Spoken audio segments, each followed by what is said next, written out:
ሰላም ውድ የቻናላችን ቤተሰቦች እንደምን አላችሁ? ይህ ወደ እናንተ የሚተላለፈው ወቅታዊ መረጃ የተሰኘው ፕሮግራማችን ነው። ዛሬ ደግሞ ስለ ማህበራት የኮንዶሚኒየም ቤቶች ልማት የተወሰኑ ሀሳቦችን ሼር አደርጋችኋለሁ። አብራችሁን ቆዩ። ኮንክሪት ግማሹ አልቆ ወደ ብረት ስራ ለመጀመር ነው ያለው። ቦታውን ተረክበን የራሳችን ኮንትራክተር የራሳችን አማካሪ ቀጥረን ወደ ስራ ነው የገባነው። ተደራጅተው መሬት ተሰጥቷቸው ወደ ግንባታ ፕሮሰስ የገቡ ደግሞ ወደ 40 ይሆናሉ።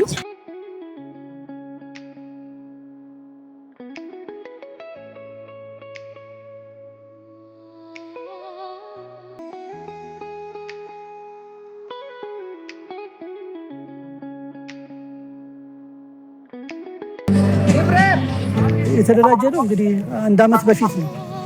አሁን ሂደቱ ኮንስትራክሽኑ ነሐሴ 20 አካባቢ ነው የተጀመረው። ርክክብ ያደረግነው አሁን ባለበት ደረጃ ወደ 6% ያህል ተሰርቷል እና በኮንትራት ውሉ መሰረት እየተሰራ ነው።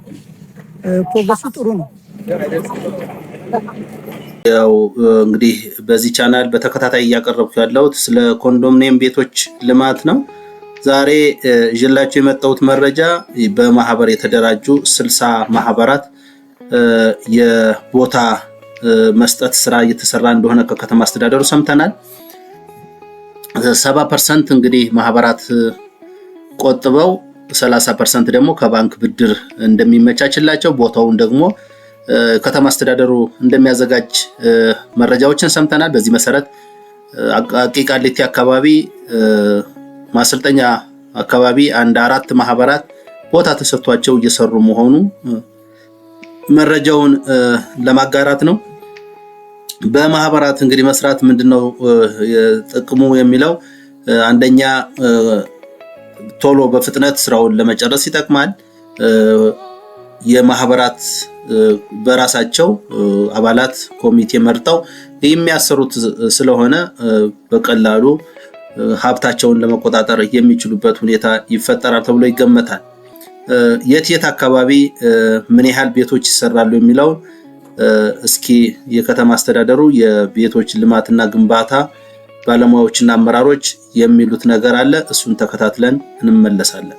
ከዚህ በፊት 20/80 እና 40/60 ተመዝጋቢ ከነበርን ተመዝግበን 2005 ላይ ተመዝግበን ከነበርነው ነው ተሰባስቦ ኦንላይን ምዝገባ በራሳችሁ በማህበር ተደራጅታችሁ መስራት የምትፈልጉ በሚለው ተመዝግበን ነው ከሱ ተመርጠን አሁን እዚህ በውሃ ልማት ሳይት በጂ+9 72 አባላት ያሉት የቤት ስራ ማህበር ላይ ቤቶች ማህበር በደለደለን መሰረት በዛ መሰረት ነው አሁን ስራችን የጀመርነው።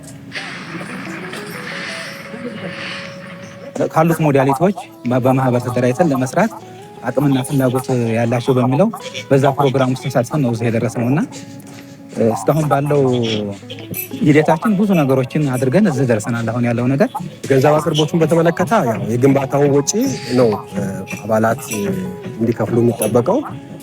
ቦታ በነፃ ነው መንግስት የሰጠን። የግንባታ ወጪውን በተመለከተ 70% አባላት እንዲሸፍኑ ነው የሚጠበቀው። 30% ደግሞ መንግስት በሚያመቻቸው በብድር አገልግሎት ነው የታሰበው።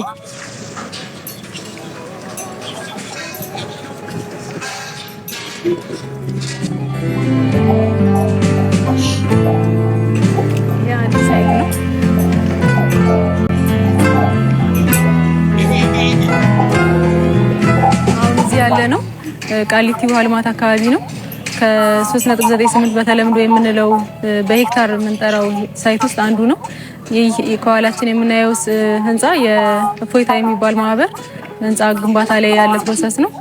የተደራጁት ያው በ70/30 የማህበር ግንባታ ውስጥ በህብረት ስራ ተደራጅተው ከመጡት ውስጥ አንዱ የሆነው ማህበር ነው። ይህ ከኋላችን የምናየውና የተደራጁት 70% እነሱ ፕሮቫይድ አድርገው ገንዘብ ወይ ደግሞ ቁጠባ በዝግ አካውንት ውስጥ አስገብተው 30%ን ደግሞ መንግስት ፕሮቫይድ አድርጎላቸው የመሬት እና የለማ መሰረተ ልማት አቅርቦላቸው ከዛ በኋላ ወደ ግንባታ ፕሮሰስ እንዲገቡ ከተዘጋጀው ሞዳሊቲ ውስጥ አንዱ ፕሮሰስ ነው። በዚህ ፕሮግራም ወደ 60 የሚሆኑ ማህበራት ተደራጅተው እየሰሩ እንደሆነ ከከተማ አስተዳደሩ የተሰጡ መግለጫዎችና መረጃዎች ያሳያሉ።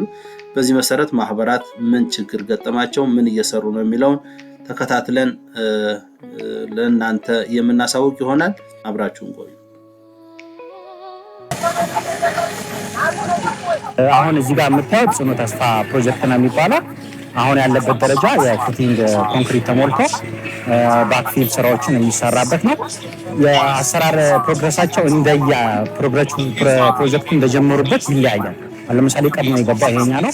ስለዚህ በዚህ በምታዩበት ደረጃ ነው ያለው።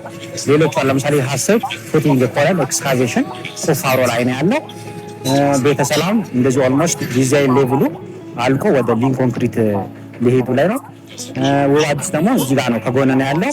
እነሱም ኤክስካቬሽን አልቆ ሊን ኮንክሪት ግማሹ አልቆ ወደ ብረት ስራ ለመጀመር ነው ያለው። ስለዚህ ፕሮግረሳቸው የተለያየ ነው። ለምን የተለያየው? የአገባባቸው ሁኔታ ስለተለያየ ነው።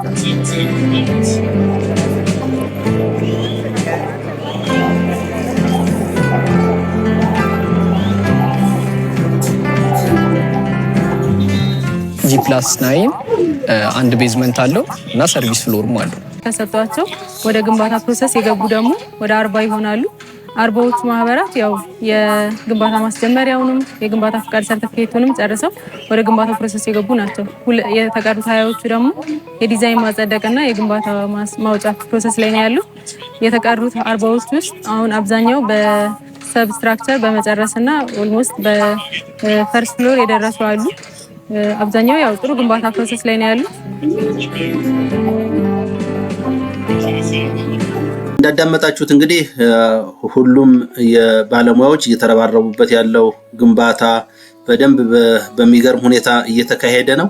በዚህ ግንባታ ላይ እንደሚታየው የማህበራት ተወካዮች ሀሳብና አስተያየታቸውን ሰጥተዋል። ምን ጥሩ ነገር አለ፣ ምን መልካም ነገር ይጠብቀናል፣ ወደፊት ምን ቻሌንጅ አለው የሚለውን ነገር የተወሰኑ አስተያየቶችን ሰጥተውናል።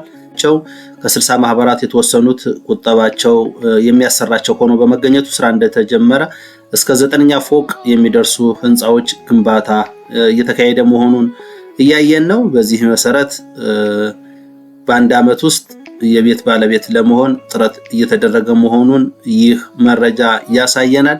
በቀጣይ በሌሎች መረጃዎች በሌሎች ሐሳቦች እስከምንመለስ ለጊዜው በቤቶች መረጃ ይዘን የመጣ ነው